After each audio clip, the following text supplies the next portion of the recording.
Hey everyone, welcome to the video. This one we're going over my core plays for week 16 of the NFL season on Draftkings. And before I say anything else, I want to know in the comments below who your lock of the week is. I'm pretty sure mine is Joe Mixon as of right now. I got a couple of players on my mind that I might change that to, but as of right now, I'm really liking Joe Mixon. I like the price, I like the matchup, and I like the talent. So Joe Mixon, I'm really liking him a lot, and he'll definitely be in this video. But before we continue, if you guys could leave a like, if you're new to the channel, please hit the subscribe button. Really helps me out, really appreciate it. I'll be here all for the playoffs, and then I also do NBA every single night. Then I do MLB, and I also do NASCAR as well. I love all these sports, so I try to help you guys out. And if you guys want to follow me on Twitter, I'm at ChrisPinell16. And if you're interested in the spreadsheets I build every single week for the NFL season, links in the description below for my Patreon. I also do this every single night for the NBA season as well. And I also have a Discord where you can get access to that and bug me in there all day if you wish to do so. Alright, so without further ado, let's get into this slate. So let's start off with the quarterback position as always, and the first guy we have to talk about is, of course, Lamar Jackson at 8,000 on the dot. So they finally did it. They priced him up all the way to 8K, and that is a tough pill to swallow because I am one that likes to spend down a little bit at the quarterback position, but I gotta say I am tempted to use him for sure. It's Lamar Jackson. He does things in the football field that no other quarterback can do. He's basically going to get you 80 to 100 rushing yards pretty much every single game, which is far and away better than any quarterback can do. And that just shows you how safe his floor is and his ceiling every single week. I mean, I say this every week, so I'm going to sound like a broken record here, but he starts you off with a 2 passing touchdown floor just based on his average rushing yards per game. He's averaging over 80 rushing yards per game.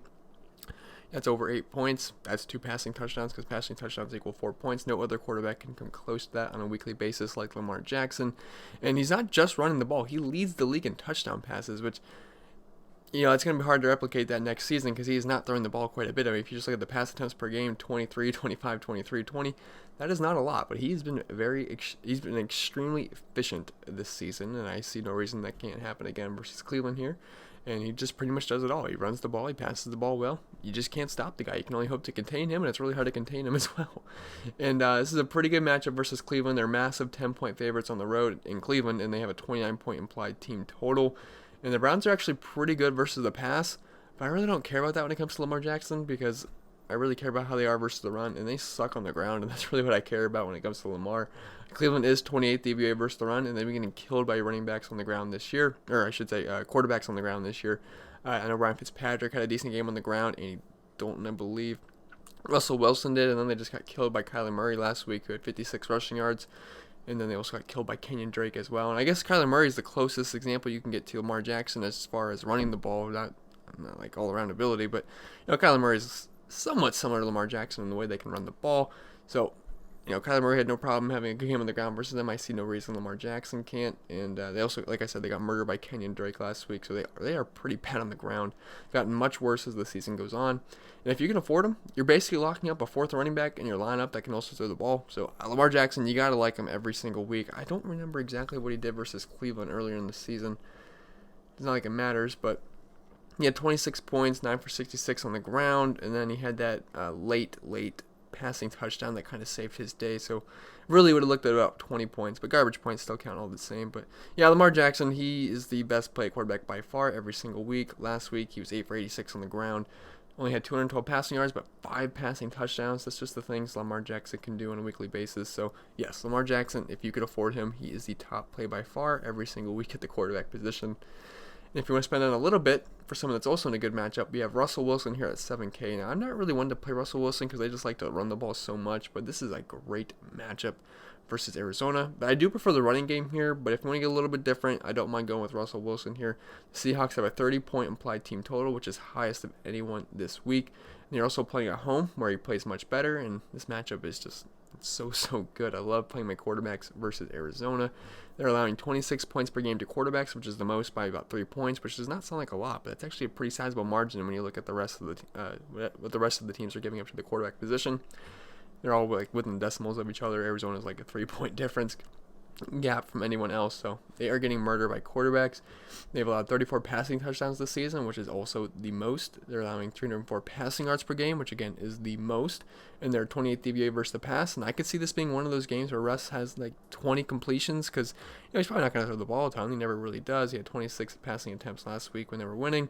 Then he has some games where he gets to 30, but I could see this being a game where they're up big, but he throws the ball 20 times. Kind of like he might have a Lamar Jackson game here where he throws the ball 20 to 25 times, and he ends up with 4 touchdowns, and he has a very efficient day. So Russell Wilson, definitely got to have interest in him. I think he's a pretty solid play this week. He's got 1,000 savings off of Lamar Jackson. Now, he's not as safe as Lamar Jackson whatsoever. If you look at his recent game log, 11 points, 17 points, 11 points, 19 points, that's not going to get the job done. But we've seen some big games out of Russell Wilson this season, and I think he could come here versus Arizona. Would I prefer to find the extra $1,000 to fit Lamar Jackson in? Yes, because his ceiling is by far better and his floor is better. But Russell Wilson, I think he's got a decent upside this week as well versus Arizona. I pretty much always had to talk about the quarterback facing Arizona every single week. So now to save some salary, we're going to go scroll down a little bit here, and I don't mind if I can find him. Phillip Rivers here at 5,700. So Phillip Rivers, I hate mentioning him in my core plays video because I feel like he's definitely going to screw me over, but I have a ton of interest in Chargers this week. I actually went over the quarterback position this week. Usually I start with quarterback, running back, wide receiver, tight end when I'm doing my notes and stuff and just my research. Well, I was having trouble with the quarterback position, so I ended up doing that last, and I gotta say, I like a ton of Chargers this week, so I automatically have to have interest in the guy that's throwing them the ball. So, Phil, he is in my core plays video this week. I'm pretty nervous about it, but I do think he can have a solid game. The Chargers have a 26-point implied team total, which is pretty high, and this Oakland defense is absolutely awful. They've pretty much given up on the season. They're 31st DVOA versus the pass, allowing the 3rd most points per game to quarterbacks this season. And Phillip Rivers, he's capable of good games. He's also capable of terrible games, but more recently he had a 27-point game versus Jacksonville, so I do like to see that. Had 19 versus KC. Last time he played Oakland, he sucked. I believe that was in prime time. Had a whole bunch of interceptions. He had only 13 fantasy points. But he did have 24 versus Tennessee and 20 points versus Pittsburgh, 23 versus Miami. The good games are far in between from these bad games, but I do think this could be a game where he has a solid day. So Phillip Rivers, I don't mind him at 5,700, especially because I have a lot of interest in a lot of Chargers this week, so it would make sense for me to like the quarterback that's throwing them the ball. I'm a little nervous about it, and I'm a little nervous about this play as well. But Andy Dalton at 5,200, I do have some interest in him as well. And basically, I'm only talking about him because he plays Miami, and I'll mention anybody that plays Miami like I'd mention anyone that would play the Arizona Cardinals. So he's nothing spectacular, but the matchup is sure awesome. And I prefer Joe Mixon in this game, but if we want to get a little bit different, I'm playing Andy Dalton. I don't mind it in GPPs. Miami is 32nd DVOA versus the pass. They're allowing 22.6 points per game to quarterbacks, which is 7th most in the NFL. They've allowed the 2nd most passing touchdowns per game this season, and just in general. They've allowed the 5th most passing yards, and they have a 23.5 point team total, which is not bad for the Cincinnati Bengals. So Andy Dalton, I don't hate him. He's 5,200. He's cheap. I think he can get you 250 and 2. That's not too bad for this price tag. So don't mind him. I prefer him over Will Grier, which we'll talk about Will Grier here. So he is 4,300. Now, I know he's dirt cheap for a starting quarterback, but this guy was not good in preseason. I believe PFF had him ranked as the worst quarterback in the NFL at that point. Now, I know it's preseason, but I have a hard time trusting my money with Will Grier here. I know he's cheap. If he just gets us 2 touchdowns somehow, like 200 yards, we'll take it, but I don't know. I think he's going to have some ownership for sure, because I remember Kyle Allen was very chalky when he first got his start, and he was like 4,500, I think, but he was also playing Arizona, so I don't know. I have a hard time trusting it. I think I'd rather play the Colts defense. But if you need an absolute punt quarterback this week, Will Grier, I mean, he's on your radar. He's got DJ Moore to throw to, Curtis Samuel, either Greg Olsen or Ian Thomas, and then Christian McCaffrey out of the backfield. So I guess I don't absolutely hate him, but I do think there's a little bit of risk here. But at this price tag, he doesn't need to do too much. So Will Grier, definitely someone that should be on your radar if you need an absolute punt quarterback. This is the cheapest quarterback I think we're going to see all season. So let's go on to the running back position, which I think is a lot stronger this week and a lot more fun to talk about because I do not like a lot of the quarterbacks this week. It's basically Lamar Jackson, or you're going to have to hope the other guy you pick gets 2 touchdowns and 250 yards, basically. So let's talk about some running backs, and we're going to start it off with Christian McCaffrey. As always, always got to talk about this guy. We can never leave him off a video. It's never really a question if you should play him CMC. It's just a question of if you can fit him in, and I do think it's pretty darn easy to fit him in this week with all the value that we have, which I'll go over in a little bit. He's fresh off his best game since week 7. If you look at the game log, he had 37 points last week, 10 targets, 8 catches, 19 carries, 87 yards, 2 touchdowns. And then he had 24 the last game, then 17, then 34, 33, 29, then he had 40 versus Tennessee. So this is his best game in a while now. Not like he's been having bad games, but it's still his best game in a while. And, there's only 2 players in the NFL that offer you elite level talent, efficiency, and opportunity, and that's going to be CMC and Michael Thomas. They do it on a weekly basis. They're very consistent. Their floors are so high, their ceilings are so high. It's really just them two, and No one else comes close to them. I guess Lamar Jackson, but I'm really just talking about skill positions here. But, you know, whenever you can fit them in, I always like to do so, and I think you can fit them in this week for sure. You can just count on them every single week. And I mean, his volume is unmatched by anyone. He's averaging 27.21 touches per game, which is first. 151 total yards per game, which is first by 30, which is insane. He's averaging 31.2 Draftkings points per game, which is the most by 9. These are sizable margins as well. And he's averaging 8.29 targets per game, which is first. I mean, his target count recently is absolutely insane. I mean, 10 targets, 12 targets, 12 targets, 9 targets, 15 targets. He's basically a wide receiver at this point that also runs the ball about 20 times per game. I mean, no one else is doing this in the NFL. It's pretty much CMC's world. We're all living in it. His work in the passing game, like I said, it's been just insane recently. And an important thing here is that rookie quarterback Will Grier will make his first start, like I already mentioned. And I can't imagine they make him sling it down the field too much, so I'd expect, as per usual, a heavy dose of CMC on the ground and a lot of checkdowns, again, as per usual. So CMC, I think he can get you 30-plus opportunities in this game, and if he gets another 40 points, I would not be surprised.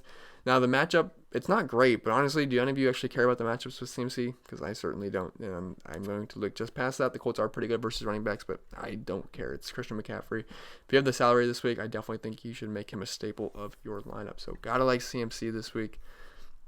Then the guy below him, we got Chris Carson here at 8,500 going up against Arizona, and the price came up, but deservedly so. He was 7,500 last week and just absolutely destroyed the Carolina Panthers, as most running backs are doing right now, and no Rashad Penny, so this is pretty much just the Chris Carson show down here. He had 24 carries last week and 2 targets. That's 26 opportunities. That's what we were seeing earlier in the season when Rashad Penny really wasn't a factor. And the Seahawks have the highest implied team total on the slate right now at 30.5, and what's one thing I love out of my running backs that I say every single week? Being big home favorites, and that's what Seattle is this week. They're 9.5-point favorites at home, and they love to run the ball when given the chance. So they should just pound the rock here with Chris Carson. I honestly think he could get 30-plus carries. Maybe not 30-plus, but I think he could flirt with 30 carries in this game. It's definitely possible. Arizona is just so bad versus the pass that it makes their rushing numbers look a little bit better than what they actually are. But we've seen good running backs run all over them, including Nick Chubb last week. And they're still actually giving up the 10th most points per game to running backs and 8th most rushing yards per game. Now, he's not going to grade out as a good point per dollar option because he does not really have doesn't really do too much in the passing game. He'll get a couple of targets, but he's not going to grade out as a great point per dollar option, but I'm just assuming he's going to get into the end zone once or twice, and if you just factor that in, he's going to grade out as a pretty good option. So Chris Carson, I like the game environment for him. I like the game setup, so I think this sets up as a really good Chris Carson game this week, and I expect him not to be as high owned this week because Christian McCaffrey is 1,600 more than he is. I assume people are going to find the salary to do so. And I will say he may be a little bit overpriced because he really doesn't do too much in the passing game, but Chris Carson I still think is a fantastic option this week. And we'll find some cheaper options at this point. And Joe Mixon, I said I really like Joe Mixon this week, and I think he's going to be probably the most popular running back on the week, maybe outside of DeAndre Washington, which we'll talk about in a little bit. But so Joe Mixon going to be popular, and it's deservedly so. Since week 8, Mixon's been great besides that game versus Pittsburgh. So last week versus New England, 21.6 points. Had 25 carries, 3 targets. Versus Cleveland the week before that, 23 carries, 146 yards, a touchdown, 4 targets, 3 catches, 40 yards, 30.6 fantasy points. Versus the Jets, who have one of the best run defenses in the NFL, 19 carries, 44 yards, 1 touchdown, 4 targets, 4 catches, 17 points. Versus Pittsburgh, that was a sucky game, but he still had 18 carries.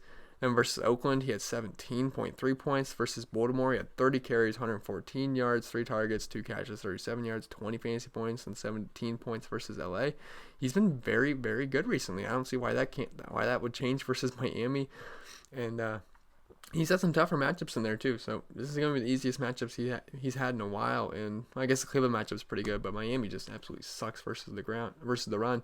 And I love the volume he's been getting as well. And Miami's allowing over 120 rushing yards per game, which is most in the NFL, allowing 28.3 points per game to running backs, which is 6th most in the NFL. And they're also 29th DVA versus the run. And this is a 46.5 point over-under, and since he is a point favorite, so I think a lot of points are going to be scored in this game. It should be a competitive game. I think it's got sneaky shootout potential. So Joe Mixon, I think he's a fantastic option this week. I'm going to be plugging him in my lineups. I don't see a scenario where I don't play him, so definitely like Joe Mixon this week. I think he's a very solid play. And 400 cheaper, we have Marlon Mack here at 6,200. I think he's another excellent play this week. I'm not sure how popular he's going to be, just because he had a really bad game versus New Orleans. So the game log watchers might not go to him, but smarter people will probably play him. But I really like Marlon Mack this week, and I know he has almost no receiving upside whatsoever. He hasn't had a target since week 10. but I don't think he needs to get a target this week to have a good game because, it's as simple as this. Running backs versus Carolina. It's kind of like tight ends versus Arizona. Carolina is just so bad versus the running back position. They're allowing 31 points per game to our running backs, which is the most in the NFL. They've allowed 23 rushing touchdowns this season, which is by far the most. Like, listen to this. They've allowed 23 rushing touchdowns. The second worst team, Jacksonville, they've allowed 14 rushing touchdowns, and that's the second most allowed. So they have allowed the most rushing touchdowns by 9. It's insanity. They suck on the ground, and they're allowing the second most rushing yards per game. And a running back with a similar skill set to Marlon Mack, like a guy that doesn't really have too much receiving upside, and they just pretty much run downhill. Like Chris Carson. Chris Carson had a huge game last week, and Marlon Mack pretty much has a similar skill set. I could see the same exact thing happening with Marlon Mack here, and I think he's gonna have a really good game. I'm viewing this as a game like he had versus Jacksonville, where he had 14 carries, 109 yards, and a touchdown. Left the game early. I think the guy could have had like 150 and 2 touchdowns, to be honest, because then the backup came in, he had over 100 yards and a touchdown. So Marlon Mack, I think he gets like 20 plus carries in this game, 150 yards, 1 touchdown or 1 or 2 touchdowns. So love this setup for Marlon Mack. He's also 6.5 point favorites at home, which I love home favorite running backs, especially ones that don't catch the ball too much, because I don't think they're gonna have to. I don't think they're gonna be falling behind here. They're playing against a rookie quarterback, so I think this is the Marlon Mack game, and I definitely have a lot of interest. And he's also 7th in rushing attempts per game, so the volume will be there. So Marlon Mack, definitely a guy I have a lot of interest in this week. And just going down some even more, we have Melvin Gordon here at 5,600. I know the last game was rough, but I think he's still a pretty solid option. They got blown out last week, and he also fumbled twice, so they had Justin Jackson involved. So that was about as bad as they can get. It's only up from here, and I think Melvin Gordon does bounce back in a big way this week. But he still had 7 targets, which was nice to see. But I like the volume he was getting beforehand, and this game seems like it's going to set up well for a big Melvin game. If you just look at the carries before that, 12 versus Jacksonville wasn't great, but still had 5 targets. 20 rushing attempts versus Denver, 14 versus Kansas City, 22 versus Oakland, 20 versus Green Bay. Like the last game he played versus Oakland, who he's playing again, 22 carries, 108 yards, 1 touchdown, 1 target for 25 yards, 23 fantasy points. Not too bad. His second best game of the season. I can see something very similar happening again. Oakland is 26 DVA versus the run, and they're bottom half in points given up to the position. And they're also 6.5 point favorites at home, which there's a lot of running backs I like this week that are pretty decent favorites at home. And they have a 26.5 point team total, and he should get 15 plus carries and a handful of targets. So I do think he's grossly mispriced at 5,600 for someone with the talent like Melvin Gordon. So I like the volume. I like the work he's getting in the passing game. I think he gets you into the end zone at 5,600. Just seems a little bit too cheap this week. So definitely have to have a lot of interest in Melvin Gordon this week. Then the cheap running back of the week, I was afraid earlier in the week it was going to have to be Patrick Laird again, which I did not want to play the guy. It's a good matchup versus Cincy, but we have a much better option this week because Josh Jacobs is out, and that's just the main thing here.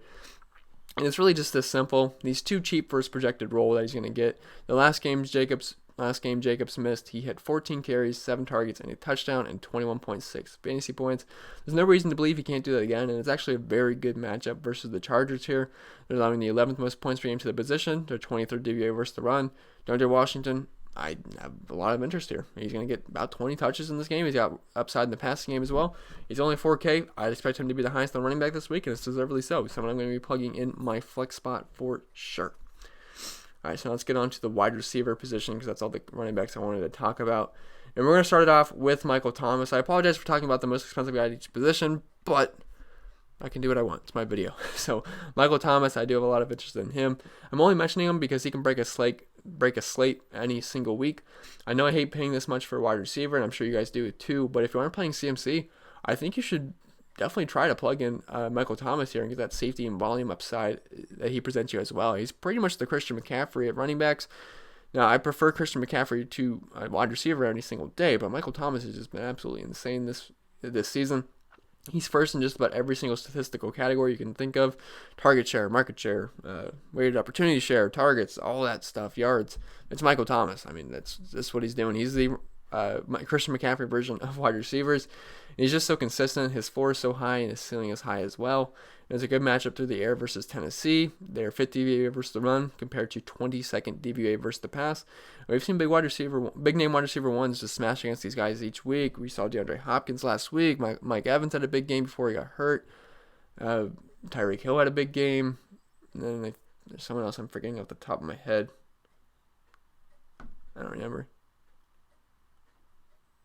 Yeah, I don't remember. But wide receiver ones have been killing Tennessee this season, so I have no reason to believe that Michael Thomas can't do the same. And if you just look at the game log, 33 points, 10, 29, 28, 31, 30, 25, 16, 44, 18, 16, 18, 25. You gotta like Michael Thomas here. If you don't get up to CMC, I think you should probably get in Michael Thomas. And this game does have I believe the highest over-under on the slate at 50.5, I think. So should be a pretty solid game for fantasy. It's a really tight spread as well. So I really like Michael Thomas here. I think he's a fantastic option. And that's really it for the expensive wide receivers. So I'm only going to talk about one expensive receiver. So we're going to scroll down here. And I like Keenan Allen at 6,300. So I have a lot of interest in these Chargers this week. I don't like it, but they're all just too cheap, and it's a good matchup, so they keep popping up as good point per dollar options, so I'm going to have to talk about them. Now, they face off versus the hapless Raiders, who have pretty much given up on the season, and they're just a dumpster fire defensively. Oakland is 31st DVA versus the pass, and Allen has honestly been pretty solid the past few weeks, and I like the volume he's been getting as well. 10 targets, 9 catches last week, 99 yards, just missed that 100-yard bonus, but 18 points. Then he had 13 points the week before that, then 18 versus Denver, 21 versus Kansas City, 16 versus Oakland. Hasn't been too bad since week 10. So Keenan Allen, I think he's a pretty solid play, especially given his talent, matchup, and price. One of my favorite plays this week, only 6,300. I expect him to be pretty popular this week because I do think he can get you an easy 20 points if he gets 10 plus targets, which I think he does. So Keenan Allen, definitely a solid play this week, someone I have a lot of interest in as of right now. And scrolling down a little bit, we have Tyler Boyd here at 5,800. So if I like Andy Dalton, I probably have to like one of his wide receivers. So if I want to like any wide receiver, it's going to be Tyler Boyd here. And he had a rough game last week versus New England, but that's what they do. They shut down the number one wide receiver option every single week. 7 targets, still 3 catches, though, 26 yards. That's what New England does. So we're going to give him a pass last week. And he's just been pretty good with Dalton this season. Before that, he had 13 points, 16 points, and then he had the 23-point game, although that was with Ryan Finley. But, earlier in the season, Tyler Boyd was having a fantastic season, and I like the volume he's been getting every single week. And he's a very affordable stack with Dalton, and this stack has plenty of upside versus Miami this week. They are dead last, 32nd DVA versus the pass, and they're allowing 40.8 points per game to the wide receiver position, which is 6th most in the NFL. And Tyler Boyd also is the 4th best wide receiver versus cornerback matchup of the week on PFF right now. And we have a decently high total here for these two teams with awful defenses, so I do think there's sneaky shootout potential. So Tyler Boyd, 5,800, I think he's a very solid play this week in the slot versus Miami. And scrolling down some more, one of my favorite cheap wide receivers this week is Mike Williams. I know he's listed as questionable, but it's what he's been every single week. He's going to end up playing, and I have a lot of interest in Mike Williams this week. He was someone that jumped off the radar or jumped off the page to me like on Sunday night at 5K. So definitely like Mike Williams. And another Charger, I know, I'm sorry, but hey, they're just too cheap and it's a good spot. But I've been very high on Mike Williams the past couple weeks because the big plays have been there and the yards have been there, but not the touchdowns. And this is a guy who had double-digit touchdowns last season, and he was due for some positive regression. And if you guys don't know what positive regression means, so last season, here's the line. Last season, he was up here. This season, he's down here. He should, reach up to that median line, that mean line right there. I don't know, the thing's backwards like this. So Mike Williams, he's starting to regress to the mean here. I think this touchdown streak can continue for sure here versus Oakland. I also like that he had 9 targets last week, and he's been catching the long balls almost every single week. If you look at his longest catch every single week since the past few weeks, 39 yards, 44 yards, 52, 50, 45, 56, 43. I like that he's getting the long balls, and they're going to end up being touchdowns, which they've had the past 2 weeks. This is an amazing matchup, and the long balls are evident by his air yards. He's 9th in air yards this season. And the matchup's fantastic. I already talked about it, but 31st DVA versus the pass. The Chargers have a pretty high team total. Mike Williams at 5K. I think he's an excellent option. I think you can play Mike Williams and Keenan Allen together because I just think there's going to be so much. I just think there's going to be a lot of points scored for the Chargers. And I know I've talked about a lot of them, but I like Melvin Gordon. I like Mike Williams. I like Keenan Allen. I like Phillip Rivers. I wouldn't play all 4 of them in the same lineup unless you really want to get crazy with the Chargers, but I do think they're in pretty good spots and they're all pretty cheap. So Mike Williams definitely have a lot of interest there.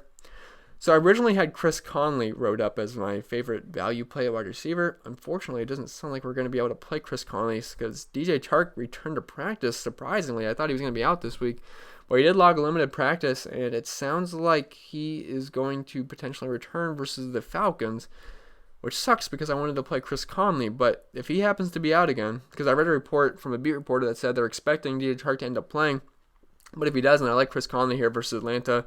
Just one of the worst teams versus wide receivers this season. He had 8 targets last week, 4 catches. It took a while for him to hit value, but he got there. 2 touchdowns, 20.9 fantasy points. If DJ Chark's playing, I can't play Chris Conley. If he's out, though, 4,300, very fair price for Chris Conley versus Atlanta, so I would have a lot of interest. Just make sure you keep your eyes and ears open for news on DJ Chark. That's something we have to monitor this week. So I guess probably have to talk about one cheap wide receiver, and I guess we'll talk about Greg Ward, 4,200. I don't really want to play Greg Ward, but there's just no one left on this team to catch passes besides Ertz, Goddard, and Arcega-Whiteside, who he absolutely sucks.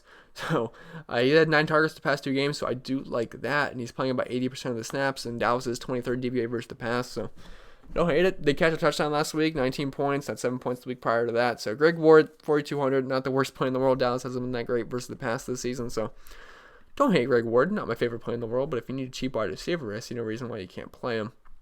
So let's get on to the tight end position. And I like his teammate Zach Ertz a lot better.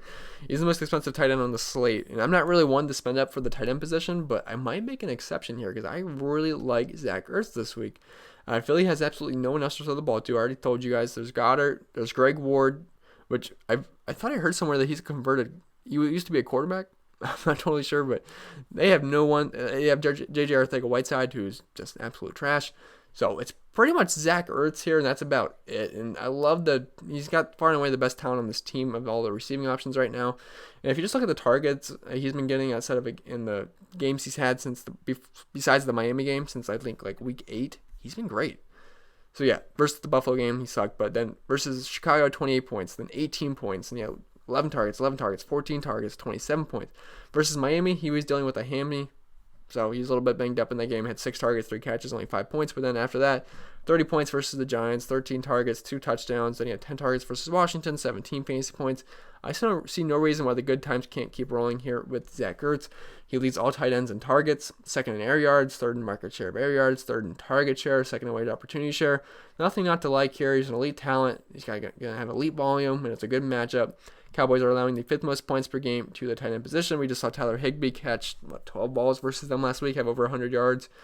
So Zach Ertz, gotta love him this week. I think he's a fantastic option. How long is this video right now? I gotta check. 27 minutes, not too bad. I think last week it was like 40 minutes, so we should get this in under 35 minutes. So, all right. Anyway, moving on to some other tight ends. Austin Hooper at 4,400. He just seems a little bit too cheap here. He's going to grade out as a good value. Past 2 games he's been back. He's not been great, but the targets have been there. He had 6 targets the past 2 weeks, 5 points and 5 points only to show for it. But before that, earlier in the season, this guy was just like tight end 1 pretty much. 9 targets, 16 points, 6 targets, 7 points, 24 points, 25 points, 13, 28, 14, 18, 11. He was great. So I have no reason to believe he can have a good game versus Jacksonville. We just saw Darren Waller have a really good game versus Jacksonville last week. So Austin Hooper, I don't hate him. I think he's a pretty solid play. If you only have 4,400, that's at the tight end position. I see no reason why you can't play Austin Hooper. He should be a pretty safe play this week. You could also look to Jakob Hollister, who I don't think is the safest play in the world.